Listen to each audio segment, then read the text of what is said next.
আসসালামু আলাইকুম। আমার চ্যানেলে আপনাদের সকলকে স্বাগত।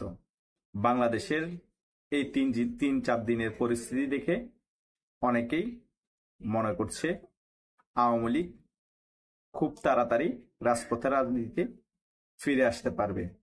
আবার অনেকেই মনে করছে ডক্টর ইউনূস সম্পূর্ণরূপে নাটক করছে। মূলত তার উপর যে প্রেসার এসেছে সেনাবাহিনী থেকে এবং বিএনপি থেকে, সেটাকে অন্যদিকে ধাবিত করার জন্য।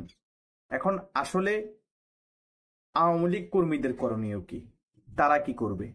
তারা কোনটা চিন্তা করবে এবং কিভাবে পদক্ষেপ নেবে, সেটার ব্যাপারে আজকে আলোচনা করব। আশা করছি সকলে সম্পূর্ণ ভিডিওটি দেখলে ক্লিয়ার হয়ে যাবে। আওয়ামী লীগের যারা সাধারণ কর্মী আছে সকলেই জানে বাংলাদেশ আওয়ামী লীগের কার্যক্রম নিষিদ্ধ করা হয়েছে। কিন্তু এটা মাথা রাখতে হবে, এই সরকারের এখন অবস্থা অনেক বেশি নড়বড়ে। কেন নড়বড়ে?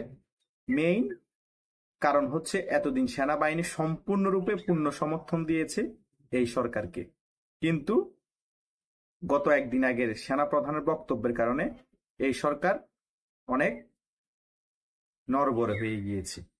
কেন নড়বড়ে হয়ে গিয়েছে? তার মেইন কারণ হচ্ছে, কারণ তারা যদি আমেরিকাকে করিডোর না দেয়, আমেরিকাকে বন্দর না দেয়, আমেরিকার কথা মতো যদি সেন্ট মার্টিনে ঘাঁটি করতে না দেয়, তাহলে আমেরিকা ডক্টর ইউনূস সরকারকে অনেক বেশি প্রেসার দেওয়া শুরু করবে। এখন আমেরিকাকেও খুশি করতে হবে এবং বাংলাদেশের ভিতরে যে সেনাবাহিনী আছে তাদেরও বিরুদ্ধে যেতে হবে এবং আওয়ামী লীগ বিএনপি সকলের বিরুদ্ধে গিয়ে আমেরিকাকে খুশি করতে হবে। আর আমেরিকাকে খুশি যদি না করে তাহলে এই সরকার ক্ষমতায় থাকতে পারবে না। এখন ডক্টর ইউনূস সরকার দোটানায় পড়ে গিয়েছে।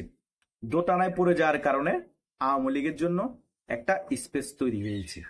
তাই আওয়ামী লীগের যে সকল নেতা কর্মীরা আছেন তারা সকলে সর্বদা প্রস্তুত থাকতে হবে।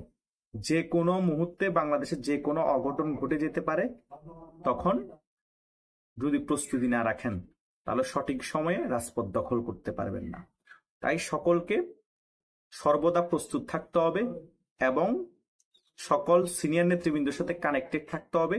সকলেই তৃণমূলের সাথে কানেক্টেড থাকতে হবে। যখনই পরিস্থিতি নিজেদের অনুকূলে মনে হবে তখনই রাজপথে নেমে যেতে হবে। এটা কালকে হবে নাকি পরশু হবে নাকি 1 মাস পর হবে নাকি 2 মাস পর হবে কেউ বলতে পারে না, কিন্তু বাংলাদেশে যে কোনো সময় যে কোনো কিছু ঘটে যেতে পারে। সেটা মাথায় রেখে আপনাদের সর্বদা প্রস্তুত থেকে সকল কার্যক্রম চালিয়ে যেতে হবে।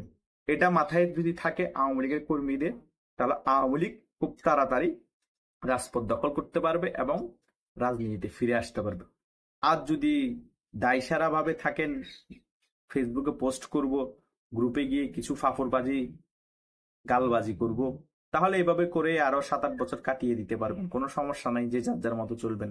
কারণ নেতারা তো আহামরি টাকা পয়সা কামিয়ে আরামেই আছে। আওয়ামী লীগ 10 বছর পরে ক্ষমতায় আসলো, সমস্যা কি? 20 বছর পরে আসলো। আর তৃণমূলকে কিছু টাকা মাঝে মধ্যে ঈদে চান্দে পাঠাই দিব, অল্প কিছু টাকা দিয়ে এদেরকে বুঝ দিব, এভাবে চলতে থাকুক। তাহলে ভিন্ন বিষয়। যদি আওয়ামী লীগকে আবার ক্ষমতায় খুব তাড়াতাড়ি দেখতে চান, রাজনীতিতে ফিরে আসা দেখতে চান, তাহলে সর্বদা প্রস্তুত থাকতে হবে। এটা মাথায় রেখে যে বাংলাদেশে যে কোনো সময় যে কোনো অঘটন ঘটতে পারে, আমাদের রাজপথে নেমে রাজপথ দখল করতে হবে। তাহলে আওয়ামী লীগ আবার ফিরে আসবে, তাহলে আওয়ামী লীগ আবার রাজপথ দখল করতে পারবে। তা না হলে যতই কিছু ডক্টর ইউনূস নাটক দেখাক, আর্মি সেনাপ্রধান যতই কিছু বক্তব্য দেখ, যতই মব জাস্টিসের কথা বন্ধ করা হোক, বলা হোক, কোনো লাভ হবে না। পুলিশ যতই নিট্রল থাকুক, কোনো লাভ হবে না। রাজপথ দখল ছাড়া কোনো দল কখনো ক্ষমতায় আসে নাই, রাজনীতি সহজে ফিরে আসতে পারে না। সেটা মাথায় রেখেই আওয়ামী লীগের কর্মীদের সর্বদা প্রস্তুত থাকতে হবে। ধন্যবাদ সকলকে।